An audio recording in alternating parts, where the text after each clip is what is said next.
paripurna menggah penyerahan tokoh wayang ngance adicara ingkang salajengipun nggih menika pagelaran Ringgit Purwa. Ananging saderengipun kita aturaken wonten ngerpangarsanipun Ki Dalang Gading Pawukir sumangga adicara pambuka wonten ing kalodhangan dalu punika kita pungkasi sareng-sareng kanthi adicara ingkang angka 6 nggih menika panutup. Kanthi kawula dherekaken maos hamdalah sesarengan. Alhamdulillahirabbil alamin.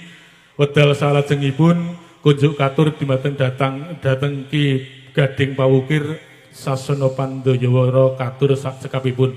Saking kula ingkang dherekaken lumaksitaning adicara dalu punika kathah atur ingkang kirang merarani saestu nyuwun pangapunten.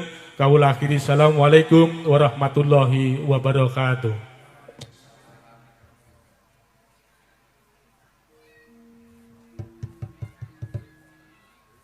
Thank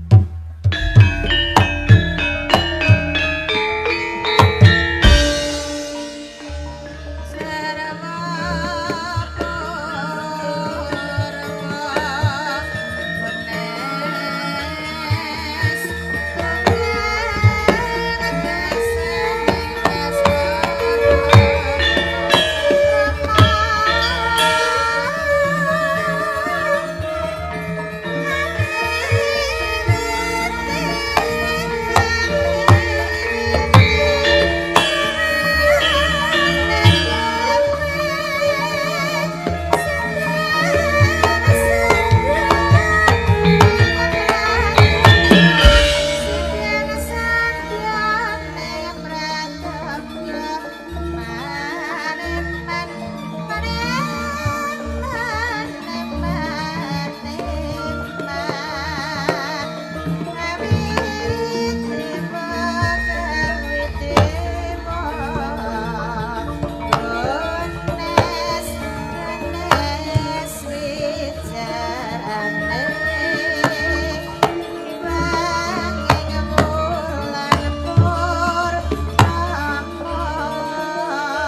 Leng-leng ramian ingkang sasongko kumenyar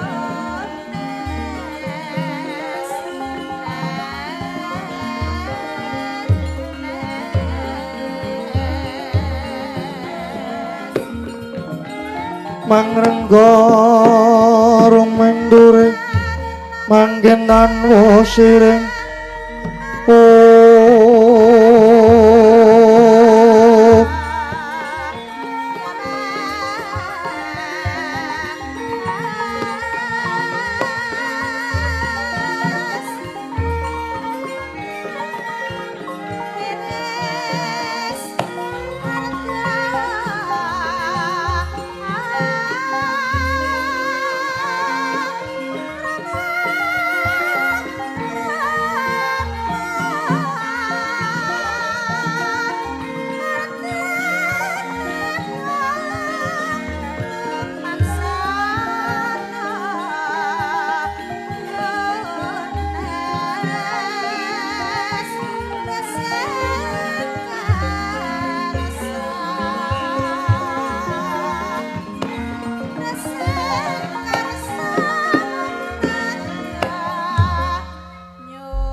ilahing ilahing hawe kenamastu punamasidam hawe kenamastu silat meringwang jagat karana siran tondo kae sisaning bisono sono sinau lan lopes tumasir stantun lampahing buddha jirantur tutur katelo tulo-tulat miring labden paradya Menur situng upama para meniskara karena giya tuming jaman purwa. Wini sudatra ingkang dinama Dama Pinardi tameng lalata mangya tekap wasananing gupita tanuwun renggeng pralambang matumpa-tumpa marma panggeng panggunggung sang murengkata. Purakaning carita linarik rututing basa dongeng Gunung Musurasa yen narasaya karaos mulat sari rohang rasane uring diri rasa rumangsa rumangsan dirjalma ngilu kaca jarweh wis jinakup cahing carita lo becik wis gumelar jroning pakliran yaiku kang sejati hamirsani pagelaran wayang ringgit Purwa Surya Candra Daru Hyang Kartika kinurba kodrat ingkang kawasa sare ratri angidri bawana pureng teng dosina gilir gumanti datanpa kumba teman dadya wetanganing dina sasi warsi windu kang sarta abad Dedukulan tangar tumangkar sinirambun ke Jawapati ngrembyah dadya padhaming kutu-kutu alang atoga purana yang Burantoya dadya branan kang tanpa icalan jalma menungsa tinitah priya wanita spondo-pondo anut golongane bangsa dewi-dewi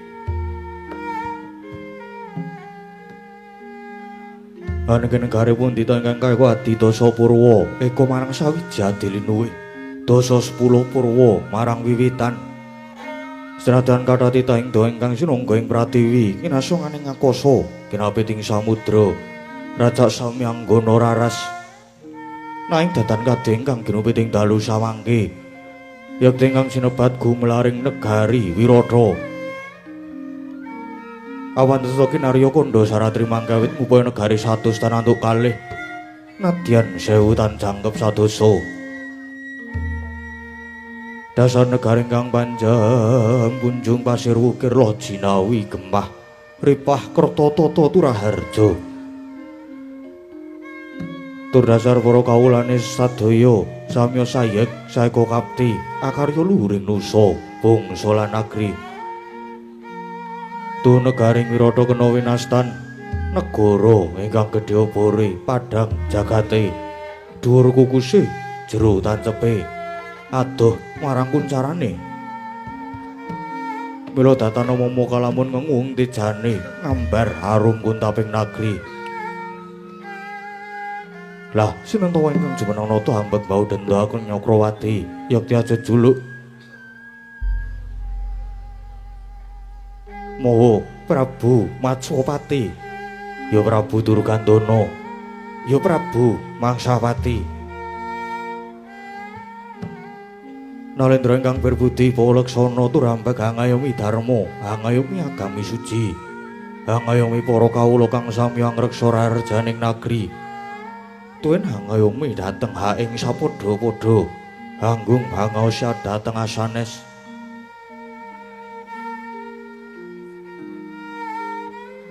Kapunggal semanten kawibawaning praja awit lamun to ginunggunga nadyan saratri tarana pedhote nujuri sajuga sang nata keparang miyos tinangkil mungging sitinggil binaturata kadhep dening para putra tuwin mantri bupati ngaglah Yaya Prait Nenggewuh. Tuh menika wiswanipun putra Daleming Wirata nenggih Raden Utara miwah Raden Rasangka ingkang mabuka amarga netra kunjunging Pratiwi. Kasambet wiswanipun para mantri, para bupati nayakaning praja ambar amblabar panyaya samudra datanpa tebi. Maneka busananing para wadya tinon kadi Wajraing Puspita. Nalika semanten sang nata Prabu Matswapati katon sungguh penggalira. Menapa ingkang kapenggalih dening sang nata dadya mangkono pangodas marang Indra ingkang dereng kawedharing lisan.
Sri Tinon ing wasewakan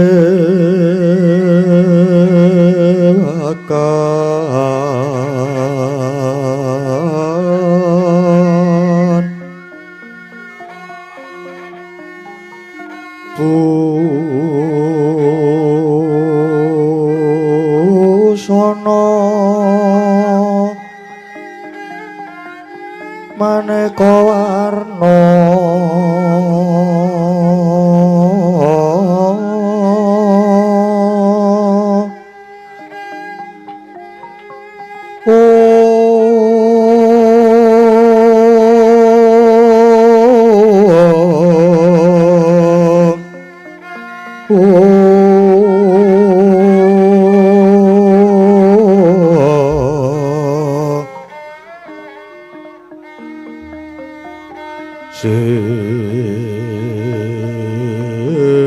Sebak puspita ngudyono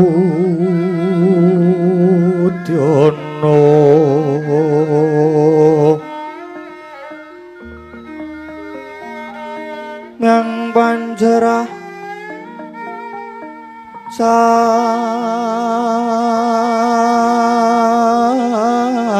Rukma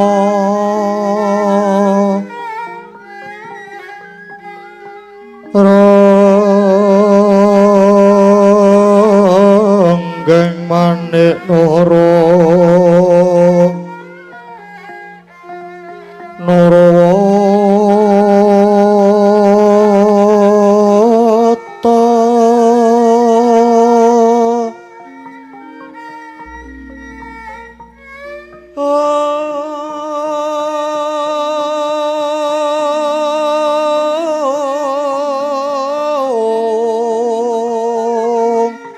ana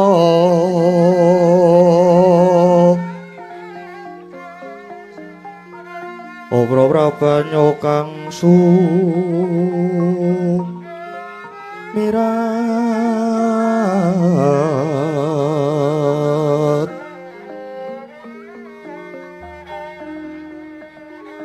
kenyaring deca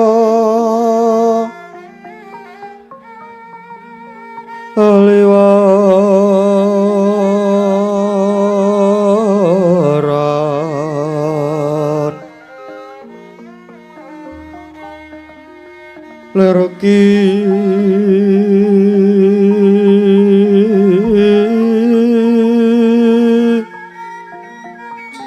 lot sisiring dadit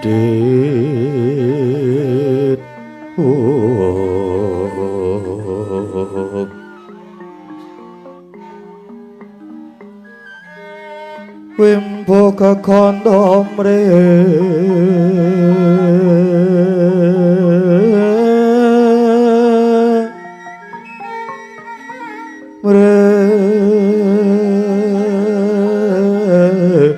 ingit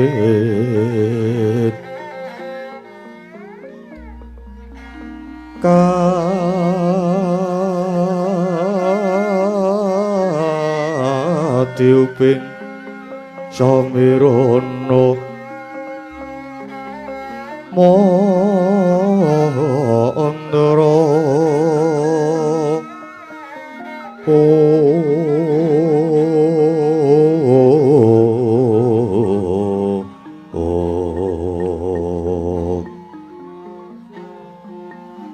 Sekaran mangambar kungas ngepeki jroning pasewakan tandya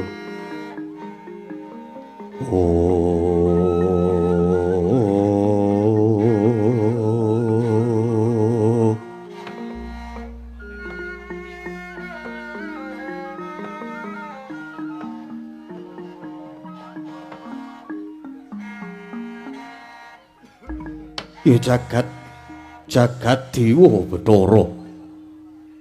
Duh Gusti mugi ngayung ana marang ingsun semrambah para kaluwarga dalah para kawula. Nggih, anakku bocah bagus utara. Nuwun inggih Kanjeng Rama, wonten pangandika ing dawuh Kanjeng Rama. Kanthi Raharja sowanmu ana ngarsaning sun Utara. Ih, Kanjeng Rama. Awit saking pundi pangestune Paduka Rama Prabu kasengguh pangeh maning Jawata lulus Raharja pisuwanipun ingkang putra Punutara. Boten wonten alangan setunggal menapa kejawi saking menika. Keparenga ingkang putra ngaturaken sembah pangabekti mugi kunjuk ing ngarsanipun jimat pepunden kula Rama Prabu. Rama Prabu. Ya Utara ngaturake pangabekti banget tak tampa ger anakku. Bocah bagus bisa mikul dhuwur mendem jero marang wong tuwa ora liwat pangestu wae tampanana Utara. Ih, kula pundi wonten ing mestaka andadosna jimat paribe Rama Prabu. Rama Prabu. Pracangga. Anakku bocah bagus Raharja sowanmu nger Wiracangga. Ih, Kanjeng Rama. Awit saking pangestu Paduka Kanjeng Rama sowan kula winantu ing Raharjan. Sembah pangabekti kula kunjuk ing ngarsanipun Kanjeng Rama Prabu. Yo, nggih anakku bocah bagus Wiracangga. Pangestunipun Rama wae tampanana nggih Wiracangga. Ih, Kanjeng Rama, kula tampi andadosna jejimat kula. Duh, Kanjeng Rama. Kepareng matur lepat nyuwun agunging samudra pangaksami wonten wigatos sing menapa. Diri Kanjeng Rama nimbali ingkang putra kekalih kados wonten ingkang dadosaken dokita ninggalih Rama Prabu.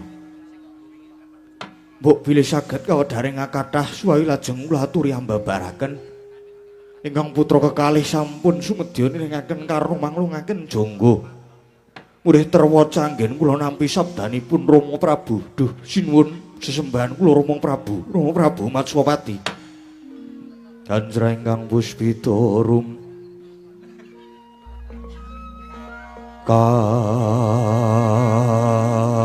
kasiliring samira nombre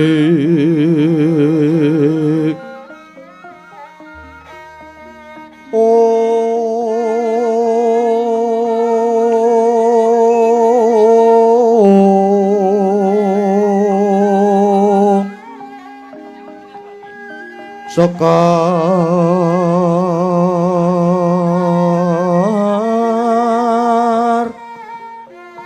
Kaduk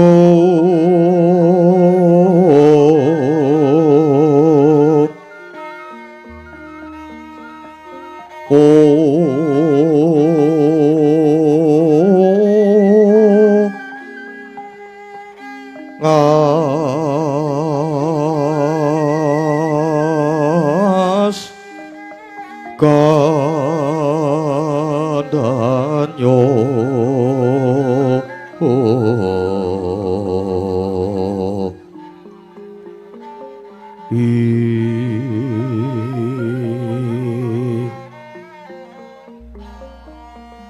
Maweh raras ratnaning driya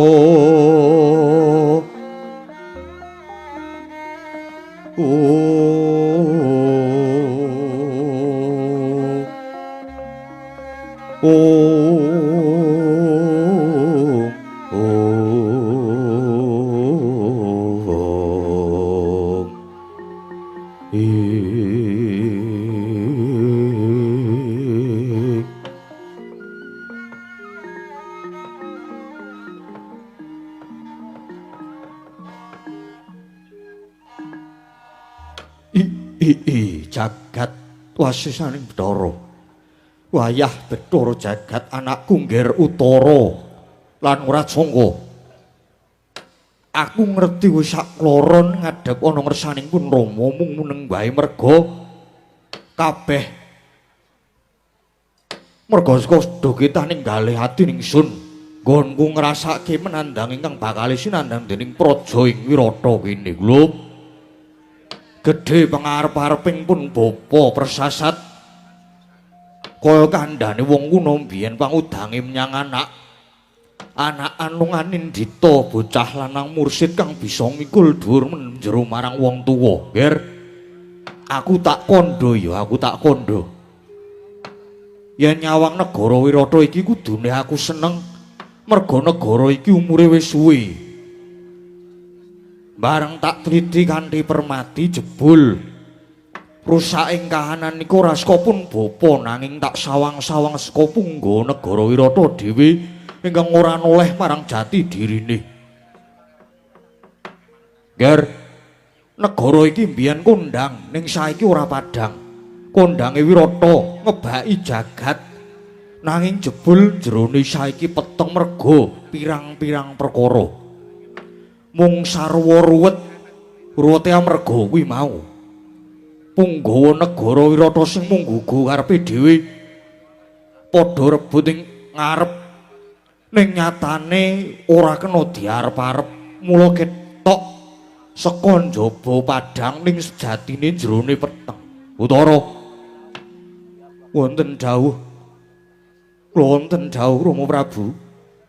Negaraku iki sejatine negara sing sentosa ning jerone rekasa. Tak baleni meneh negara Wirata iki sentosa nek disawang saka njaba nanging jerone iki rekasa.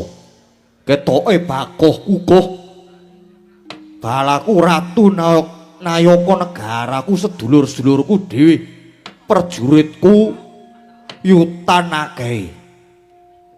Ning jero negara ora tentrem, negara iki diobok-obok, negara iki diremuk bubuk. Nanging sing remuk ya wong saka jero dhewe.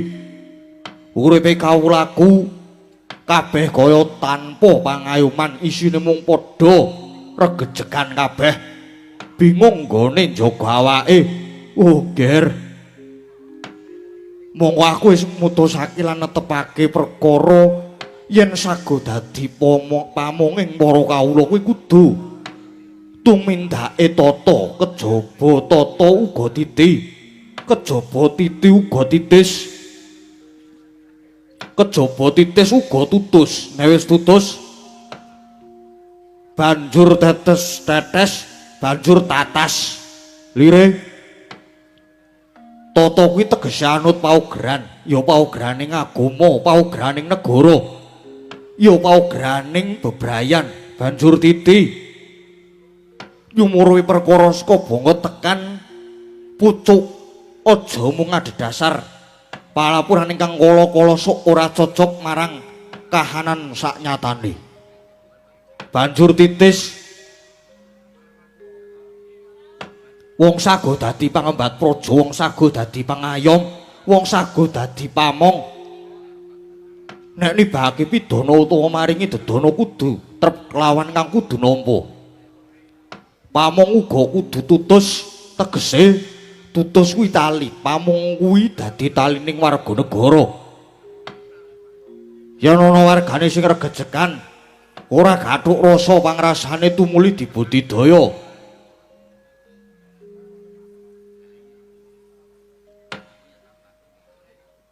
Banjur tetes kuwi ucape kudu cocok kelawan karo sing ditindakake. Kedaling lathik jumbuh kelawan pekertine, aja mung janji ning tanpa bukti. Wong saguh ngomong kawula kudu gelem meweh. Tatas bisa ngrampungi perkara kanthi wicaksana saengga negara tentrem, ora ana untran-untran kang dumadi. Nanging anakku ngger anakku. Jebul pakartine rupa kenca-kencaka rupa. Raja Mala saiki malah pemanas swasana. Ngojo-ojoki marang panjenengan ingsun supaya gelem nganakake adu-adu jago menungso. Iki mengko yen dumadi tenan ora wurung mung rusak ngajak-ajak negara bakal remuk dadi rempon, Ger. Duh Kanjeng Rama. Pasang aleman tabi sinebetno ing loduni dumawing tawang tuwang linepatno ing tulak manu. Rama Dewaji. Kepareng ingkang putra munjuk atur ing ngarsa paduka. Ya, piye Utara? Kepiye? Duh Rama, pawarta Byawara sampun sumebar bilih. aben-aben saung manungsa ingkang badhe dipun adani dening Paman Rupa Kenca Rupa sampun sumebar wonten saindenging negari. Ing jagat menika sampun kebrebekan pawartos menika Milada Rama Prabu. Ngantos titi mangsa menika saung saking paduka Rama Prabu dereng ketingal. Kuwatos sing manah ingkang putra Punutara lajeng sinten baya ingkang sagah mapahi kridhanipun Paman Rajamala. Kakangmu Arya Seta Sawetara sasi tak kongkon wis tautus madhe-madhe ngendi nenging negara Wirata ana manungsa ingkang kira-kira bobote timbang karo Yayi Rajamala. Aduh Gerya, ayo sumendhe marang jidaring pepesten kunjuk Hyang Mahanasa. Muga-muga iki mengkono pitulunganing dewa tumrap negara Wirata Kulup utara anakku nggir.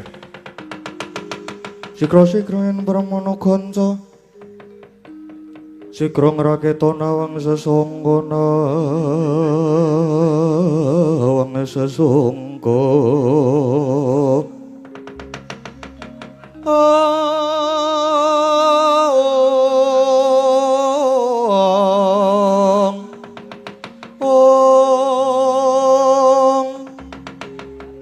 Kaing Sri Nalendra ambek marosing sang katriku mulung mangrempak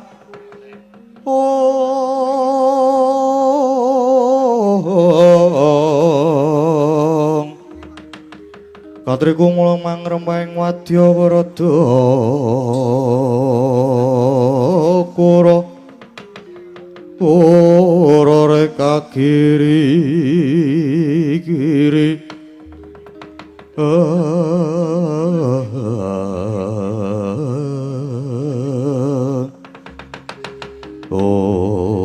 tidemadianing pasewakan negari Wirata.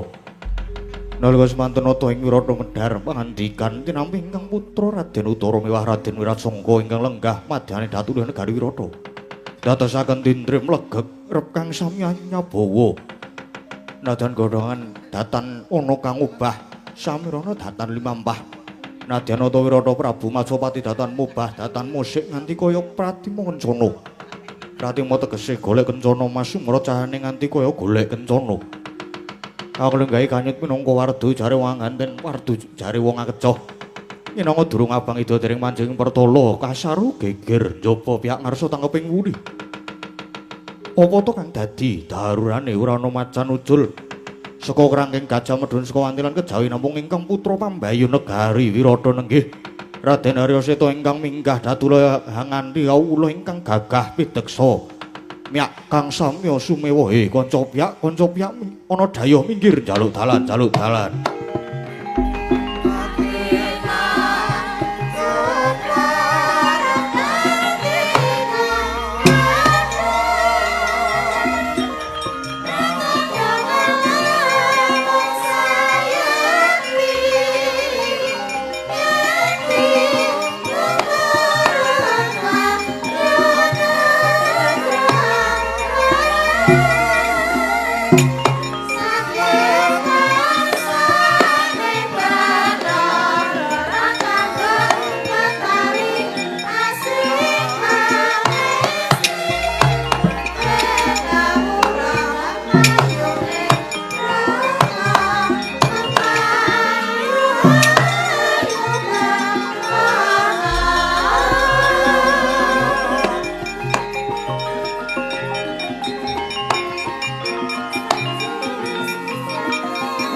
Senongwati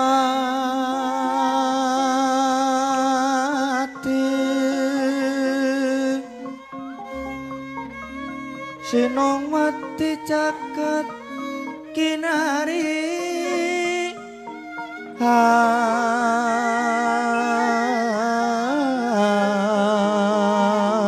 amung mbak lumembak umbak ing samudra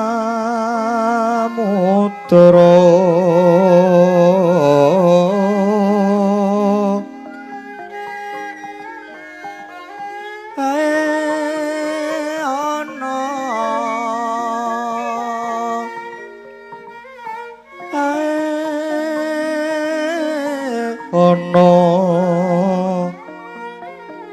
bali lumut tambah kanggeng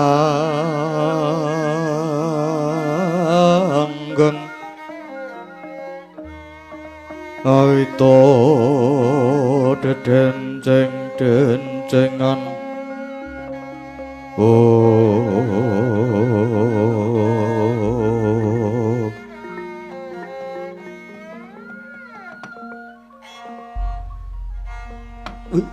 Ila dalah jagat dewa Bathara Seta anakku bocah bagus Seta wonten dawuh Dewaji pabekti kula kunjuk Rama Prabu ya tak tampa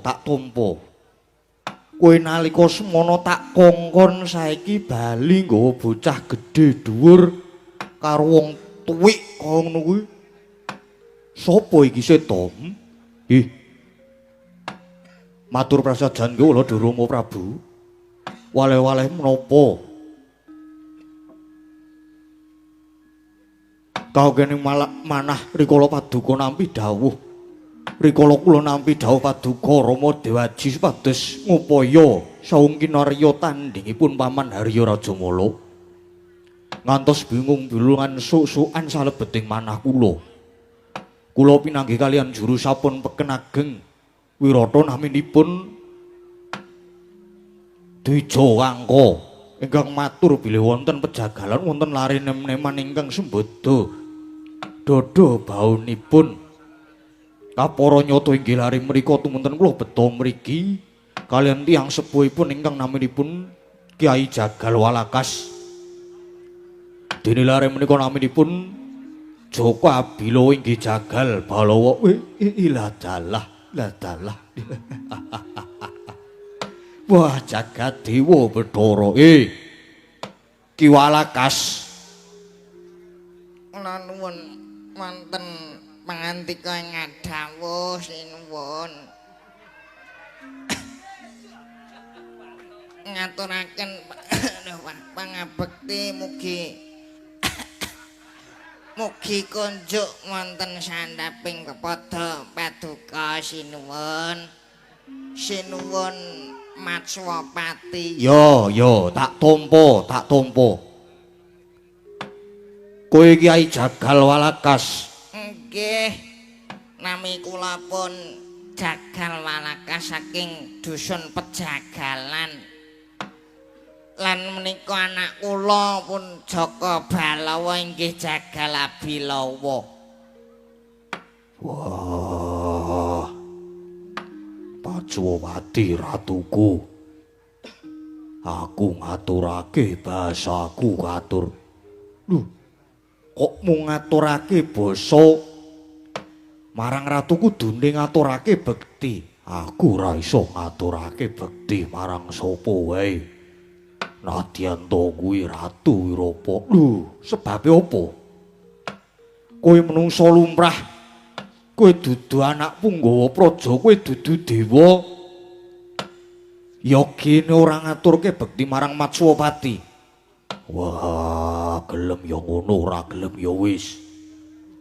Kisahku ya mung kaya ngono kuwi. Kowe mau ki lek ya nang dalan wis tak omongi. yen ning ngarepe ratu kuwi ngaturake pangabekti ngono bocah kok kandhanane kok angele ora jamak. Wah, aku ora iso. Mbak ya kowe iki lungguh ngisor ndodok kaya aku iki. Kraton ki nggone wong tata krama. Kene iki samubarang budaya dimarsudi ayo dadak ngisor. Kah, aku yo ngene iki. Aduh nggih nyuwun pangapunten nggih sinuwun. Lare menika mboten nate mangan pawiyatan nggih. Ngaten menika angel kandhan-kandhanane. Ya wis ora dadi ngopo, ora dadi ngopo. Yen pancen kaya ngono kuwi lagak-lagon lagiane. Iki anakmu. Nggih. Niki anak kula dos pundi gagah to?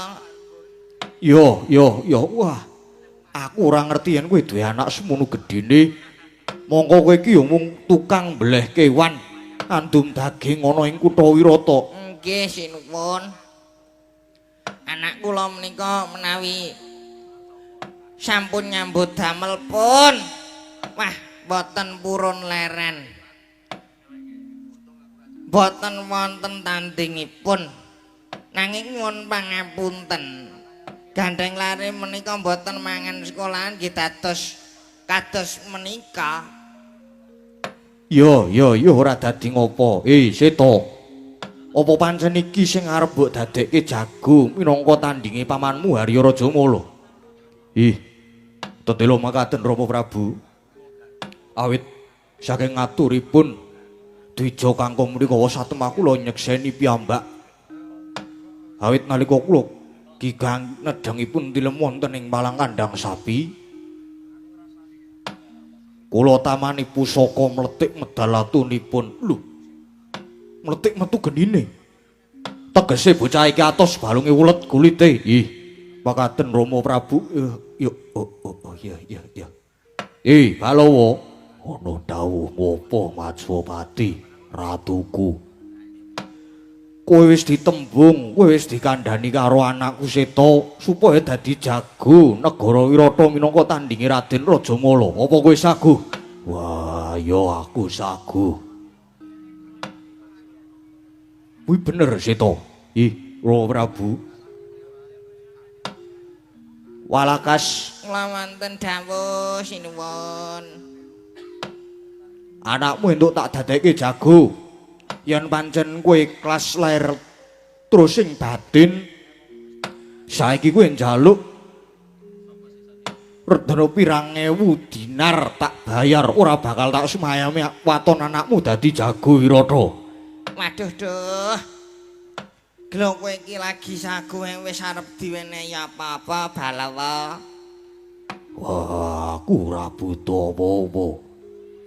Aku mung butuh ngaturake nyawaku, jiwa ragaku, urip lan patiku kanggo tetombo mure aja rontok siraping keprabu negara Wirata.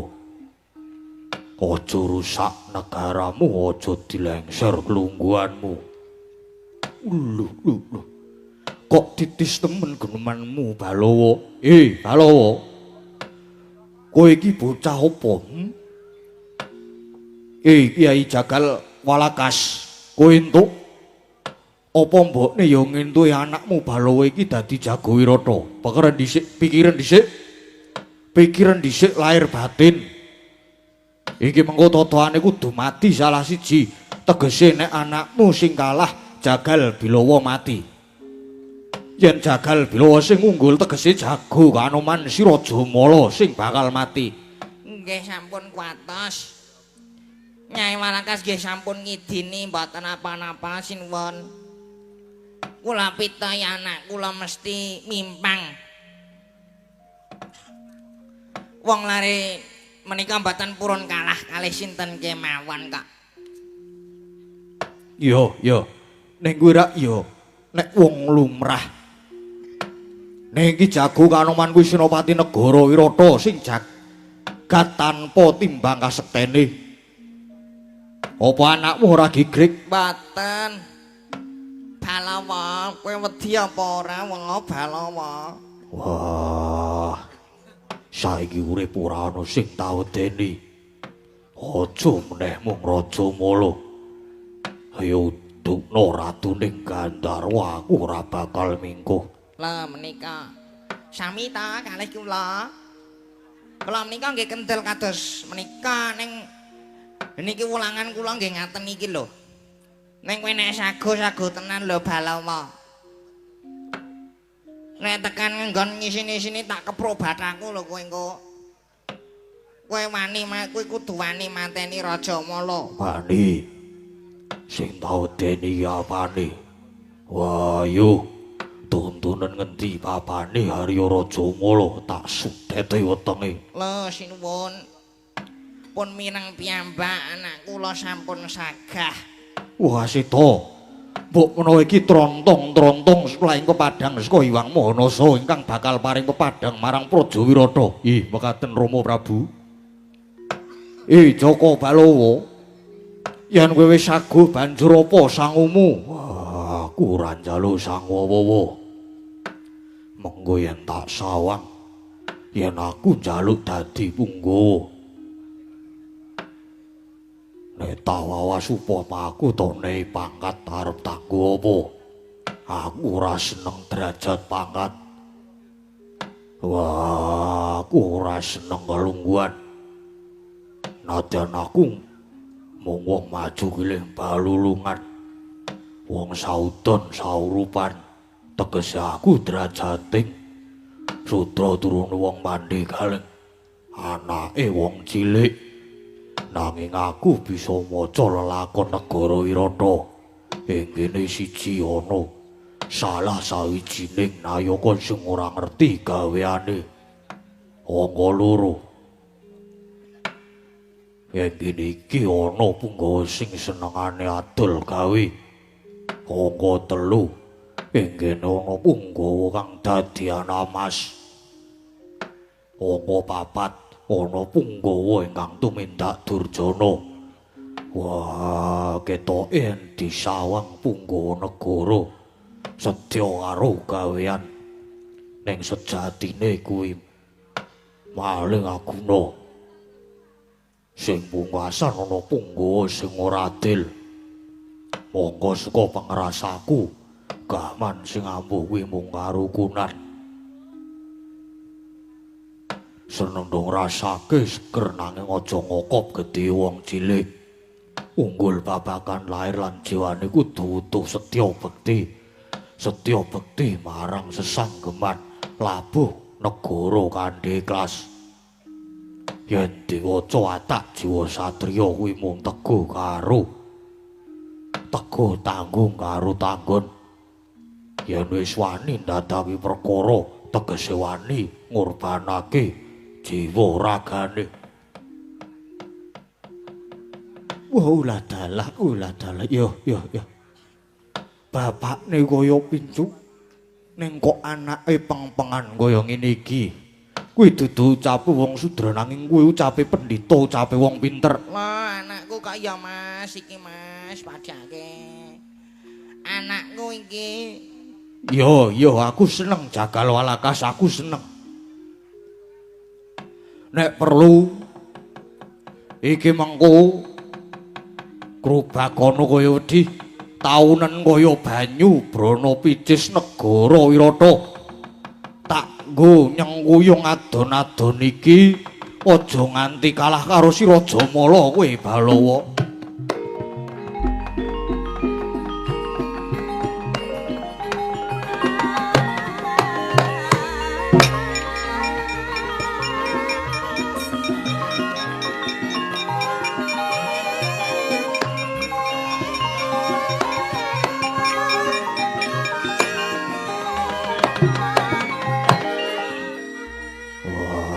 Maturke panuwun kang tanpa upama.